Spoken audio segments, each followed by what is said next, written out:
Hi, this is Nanya from Clearwater Cultures, and today I'm going to be showing you things to help build a natural probiotic microbiome in your own home. In modern times now, we're facing so many things. Besides the pathogen, the global threat there, we've got pollutants, we've got all kinds of diseases, toxicity, inflammation. So health is really a number one concern with many, many people. Building a microbiome is what I believe the greatest protection that we could do for our families. And it involves three things. Gathering natural probiotic microbes that come out of nature, that grow naturally, and then giving them the building blocks they need to rebuild our bodies, which is plants and minerals.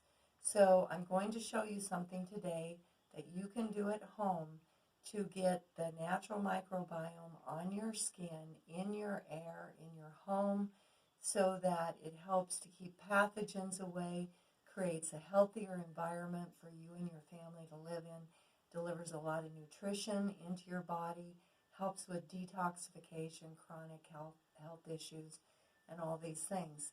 My family and I have been living a natural health lifestyle for many years.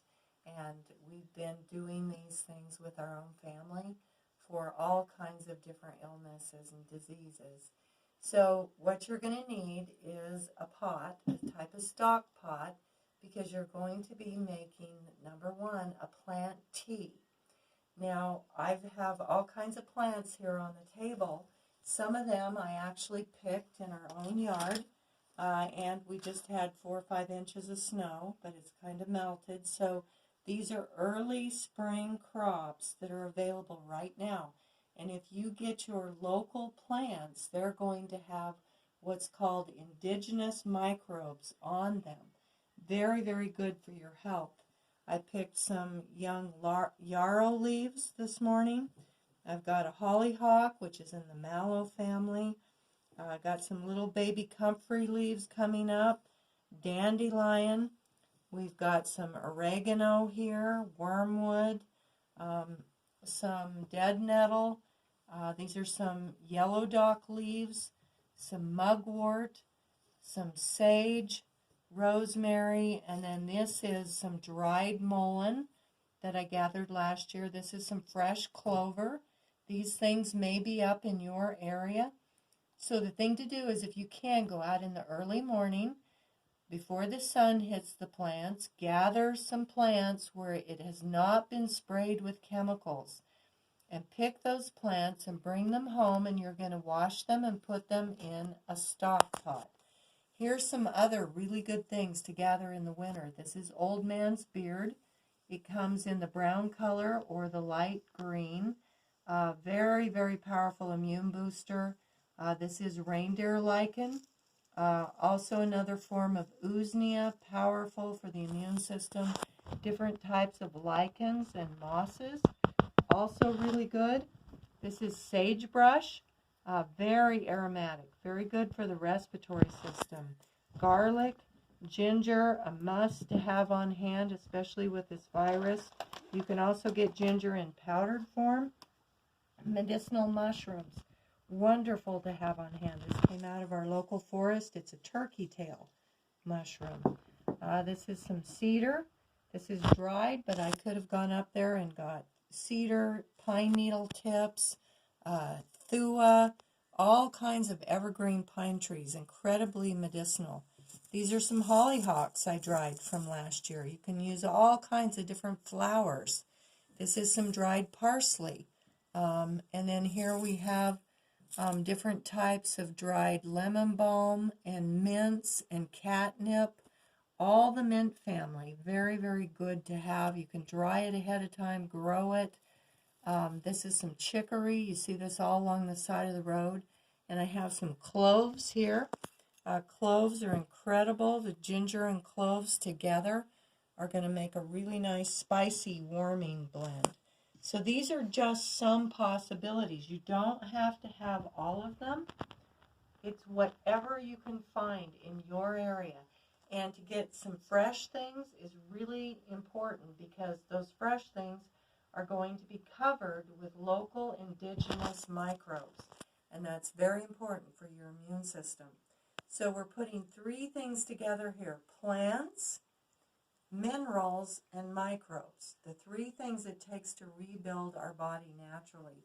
So for minerals, this is some Himalayan pink salt. It doesn't take a lot of minerals or a lot of microbes.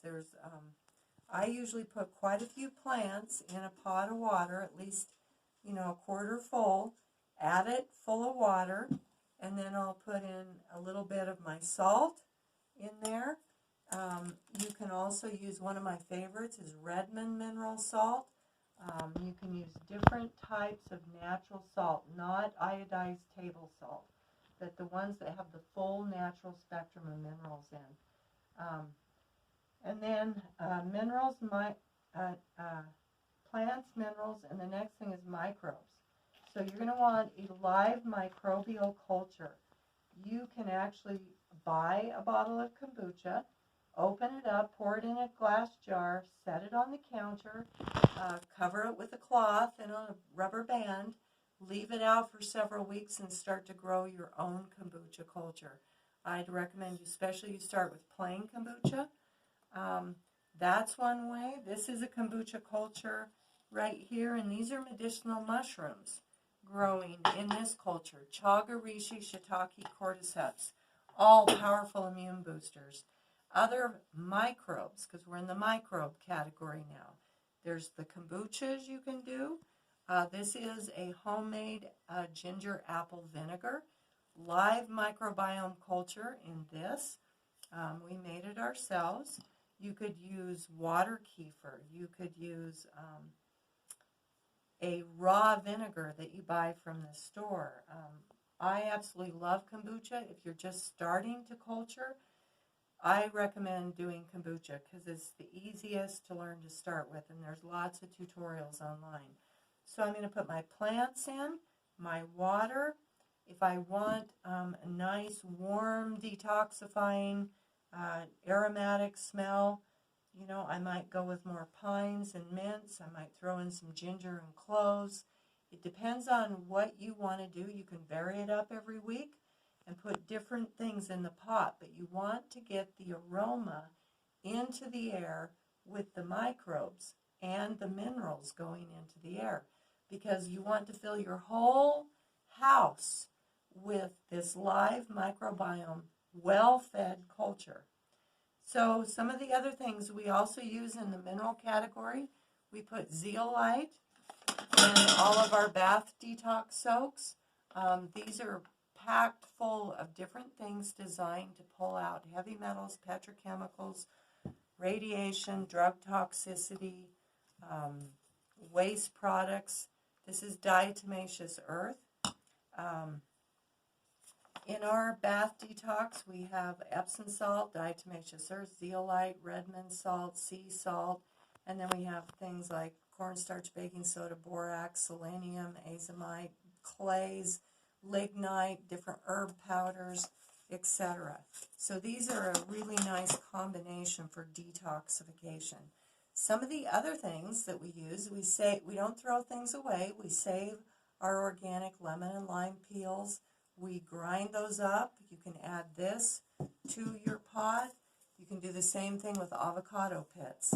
Grind them up. So we're going to add pinches of our minerals. We're going to add just a little bit of our live probiotic culture, because in a tablespoon of a live culture there can be millions, trillions of single-cell microbes. And we're going to add our plants into our pot. Then we're going to put it on our stove and we're going to simmer until that aroma starts to fill our house. And then some other uses for this is you can take your pot then and you can pour it into another one. You're going to strain it so that the herb material does not go into your second pot.